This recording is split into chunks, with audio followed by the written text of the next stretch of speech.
বিপদ থেকে মুক্তির আশায় ওরাও জনগোষ্ঠী বৃক্ষ পূজা করে, যা কারাম উৎসব নামে পরিচিত। প্রতি বছর ভাদ্র মাসে মানুষের মঙ্গল কামনায় ওরাওনি জনগোষ্ঠী এই উৎসবটি উদযাপন করে থাকে। মঙ্গলবার রাতে ঠাকুরগাঁও সদর উপজেলার পাঁচপীরডাঙ্গা আদিবাসী গ্রামে ৩ দিনের এই উৎসব শুরু হয়। ওরাও সম্প্রদায়ের পাশাপাশি বিভিন্ন শ্রেণী পেশার মানুষ ভিড় করে এই উৎসব দেখতে। নিজস্ব সংস্কৃতির গান আর বাদ্যের তালে নেচে গেয়ে চলে আনন্দ উদযাপন। আত্মীয় স্বজন নিয়ে এই উৎসব নানা বয়সী ওরাওদের যেমন অংশগ্রহণ ছিল, তেমনি ভিড় করে সাধারণ মানুষজন। বছরের শেষে আমরা এই একটা দিন আমরা আনন্দ করি। আত্মীয় স্বজন আসলে অনেক মজা আনন্দ হয়, তাদের আমরা পিঠাপুলি খাওয়াই। কারামবৃক্ষের পূজা ও নানা আয়োজন শেষে সন্ধ্যায় নিজ বাড়ির উঠানে ধর্মীয় আনুষ্ঠানিকতা পালন করে ওরাওরা। এর আগে অনুষ্ঠানে আমন্ত্রিত অতিথিদের বরণ করা হয়। প্রত্যেক বছরে করি এই ভাদ্র মাসের 2 মাসিতে। আমি দিনাজপুর থেকে এসেছি কারাম উৎসবটি দেখার জন্য। পঞ্চগড় থেকে এখানে আমার আত্মীয়ের সাথে প্রথমবার এই কারাম অনুষ্ঠানে আসলাম। 3 দিনব্যাপী কারাম উৎসব বৃহস্পতিবার শেষ হবে।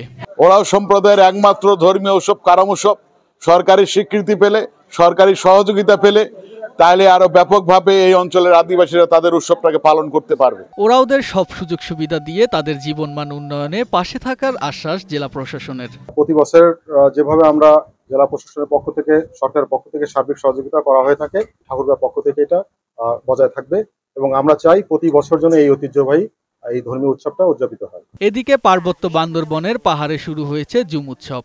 পাহাড়ের বুকে সোনালী ধান কেটে ঘরে তোলায় ব্যস্ত জুম চাষিরা। জেলার রুমাধানচি, রোয়াংছড়ি, সদর লামা, আলীকদম সহ সব উপজেলা এখন একই চিত্র। জুমের পাকা ধান কেটে ঘরে তোলায় ব্যস্ত সময় পার করছে জুমিয়া পরিবারগুলো। ধান মোটামুটি ভালো, এখন ধান কাটা শুরু হয়েছে। ধান কাটতে আসছি, এখানে শেষ হলে আমার জমে যাবে। গত বছর সেই এই বছর ফলন ভালো হয়েছে। প্রতি বছর এপ্রিল মাসে জমি প্রস্তুত করে জুমিয়ারা চাষ করে বিভিন্ন ধানের বীজ।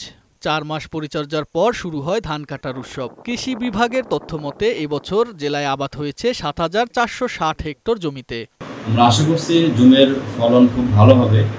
তবে কিছু কিছু এলাকায় আবহাওয়াজনিত কারণে বিভিন্ন এলাকায় বিভিন্ন রকমের ফলন হতে পারে। ইতিমধ্যে থানচি এলাকার কিছু কিছু জায়গায় আমাদের জুম কর্তন শুরু হয়েছে। অতিবৃষ্টি ও বন্যার কারণে এবছর পাহাড়ে ধানের উৎপাদন কম হয়েছে বলে জানায় কৃষি বিভাগ। ডেস্ক রিপোর্ট, বৈশাখী সংবাদ।